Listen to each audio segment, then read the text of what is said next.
आपका स्वागत है स्टोरी यूनिवर्स में। क्या आपने कभी सोचा है कि बुद्धि को भी खरीदा और बेचा जा सकता है?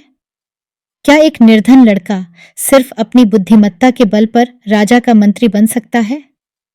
गुजरात की इस पुरानी लोक कथा बुद्धि का सौदागर में एक निर्धन लेकिन बुद्धिमान लड़के की कहानी है, जिसने अपनी सूझबूझ से न केवल खुद की किस्मत बदली बल्कि दूसरों की भी राह आसान की। यह कहानी न केवल हमारे जीवन में बुद्धि के महत्व को दर्शाती है, बल्कि यह भी सिखाती है कि सही समय पर सही निर्णय लेना कितना आवश्यक है। क्या आप जानना चाहेंगे कि कैसे इस लड़के ने अपनी बुद्धि का व्यापार शुरू किया और आखिर में राजा का विश्वास पात्र बन गया? यह कहानी न केवल आपको मनोरंजन करेगी, बल्कि जीवन की अनमोल सीख भी देगी। तो चलिए शुरू करते हैं। बुद्धि का सौदागर, गुजरात की लोक कथा। एक समय की बात है। गुजरात के एक छोटे से गांव में एक निर्धन लड़का रहता था। उसके माता पिता नहीं थे। गांव में उसके पास आजीविका का कोई साधन नहीं था, परंतु वह बहुत बुद्धिमान था।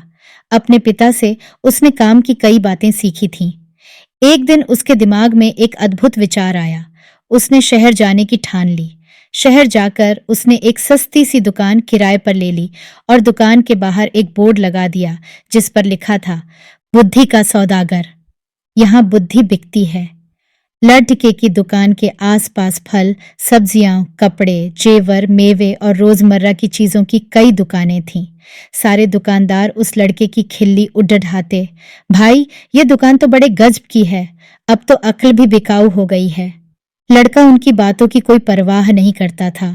वह दिन भर आते जाते ग्राहकों को आवाज लगाता रहता, आओ आओ, बुद्धि ले जाओ, एकदम खरी, सस्ती और उपयोगी, एक दाम, सही दाम, आओ साहब ले जाओ।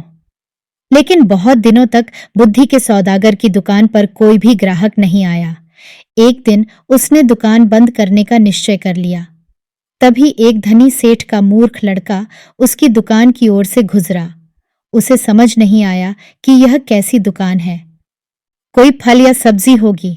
मेरे पिता मुझे हमेशा निर्बुद्धि और मूर्ख कहते रहते हैं, क्यों न थोड़ी बुद्धि खरीद लूं।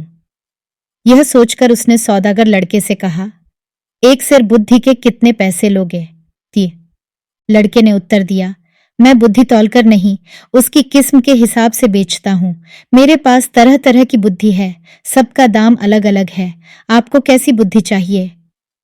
तो ठीक है, एक पैसे में जिस तरह की बुद्धि आए दे दो, सेठ का लड़का लापरवाही से बोला। सौदागर लड़के ने कागज की एक पर्ची निकाली और सेठ के बेटे को दे दी। उस पर्ची पर लिखा था, जब दो लोग झगड़ रहे हों तो वहां खड़े होकर उन्हें देखना बुद्धिमानी नहीं है। सेठ का बेटा खुशी खुशी घर पहुंचा और अपने पिता को कागज की पर्ची देते हुए बोला, देखिए पिताजी, मैं एक पैसे में अक्ल खरीद कर लाया हूं। सेठ ने पर्ची पढ़ी और तमतमाकर बोले, मूर्ख, एक पैसे में यह क्या लाया है? यह बात तो सभी जानते हैं, तुमने मेरा एक पैसा डुबो दिया। सेठ तुरंत सौदागर की दुकान पर पहुंचा और उस लड़के को बुरा भला कहते हुए बोला, लोगों को ठगते हुए तुम्हें शर्म नहीं आती? मेरा एक पैसा वापस करो। पैसा क्यों वापस करूं? माल दिया है, पैसा लिया है, लड़के ने कहा। ठीक है, यह लो अपना कागज का फटा टुकड़ा जिसे माल कह रहे हो। नहीं चाहिए हमें तुम्हारा माल, यह लो। कहते हुए सेठ उसकी पर्ची वापस करने लगा। पर्ची नहीं, मेरी सीख वापस करो। अगर पैसा वापस चाहिए तो आपको एक कागज पर लिखकर देना होगा कि आपका बेटा कभी भी मेरी सीख का प्रयोग नहीं करेगा। बात बन गई, दोनों पक्ष मान गए। सेठ ने कागज पर हस्ताक्षर कर दिए और अपना पैसा वापस लेकर प्रसन्न हो गया। समय बीतता गया। उस प्रदेश के राजा की दो रानियां थीं।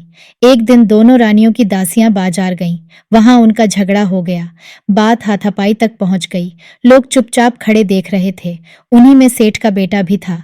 झगड़ा बढ़ता देख सारे लोग एक एक कर वहां से चले गए, मगर सेठ का लड़का करारनामे के अनुसार वहां से जा नहीं सकता था। वह अकेला ही खड़ा रह गया। बस फिर क्या था, दोनों दासियों ने उसे अपना गवाह बना लिया। झगड़े की बात राजा रानियों तक पहुंची। सेठ और उसका लड़का राज दरबार में लाए गए। दोनों रानियों ने लड़के से कहा कि वह उनके पक्ष में गवाही दे। सेठ और उसके बेटे के तो होश उड़ गए। वे सहायता के लिए बुद्धि के सौदागर के पास पहुंचे। बोले, हमें किसी तरह बचा लीजिए। मैं 500 रुपए लूंगा। लड़के ने कहा, ठीक है, ये लो 500 रुपए। सेठ ने तुरंत 500 रुपए निकालकर सौदागर को दे दिए। देखो, जब गवाही देने के लिए बुलाया जाए तो पागल की तरह व्यवहार करना, बुद्धि के सौदागर ने उपाय बताया। सेठ के बेटे ने वैसा ही किया। राजा ने उसे पागल समझकर महल से बाहर निकाल दिया। इसी तरह की एक दो घटनाएं और हो गईं। बुद्धि के सौदागर की चर्चा राजा के कानों में भी पड़ी। राजा ने उसे बुलवाया और पूछा, सुना है तुम बुद्धि बेचते हो, क्या तुम्हारे पास बेचने के लिए और बुद्धि है? जी हुजूर, आपके काम की तो बहुत है, लेकिन 1 लाख रुपए। सौदागर लड़के ने कुछ हिचकते हुए कहा, तुम्हें 1 लाख रुपए ही दिए जाएंगे, तुम पहले बुद्धि तो दो। राजा बोले। सौदागर ने एक पर्ची राजा को दे दी। राजा ने पर्ची खोलकर पढ़ी।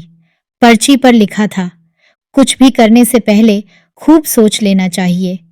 राजा को यह बात बहुत पसंद आई। उन्होंने अपने तकिए के गिलाफ पर, पर्दों पर, अपने कक्ष की दीवारों पर, अपने बर्तनों पर इस वाक्य को लिखवा दिया, जिससे वह इस बहुमूल्य बात को कभी न भूलें और न ही कोई और भूल सके। एक बार राजा बहुत बीमार पड़ गए। राजा के एक मंत्री ने वैद्य के साथ मिलकर षड्यंत्र रचा और उनकी दवा में विष मिलाकर ले आया। राजा ने दवा का प्याला अभी मुंह के पास रखा ही था कि उस पर खुदे शब्दों पर उनकी नजर पड़ी। कुछ भी करने से पहले खूब सोच लेना चाहिए। राजा ने प्याला नीचे रखा और दवा को देखकर सोच में डूब गए कि यह दवा पीनी चाहिए या नहीं।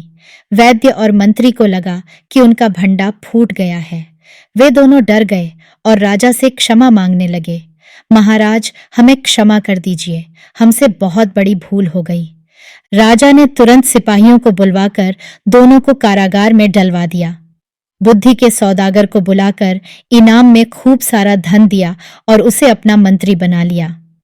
आशा करते हैं कि यह कहानी आपको बहुत पसंद आई होगी। ऐसी और कहानियां सुनने के लिए जुड़े रहिए हमारे चैनल स्टोरी यूनिवर्स के साथ। धन्यवाद।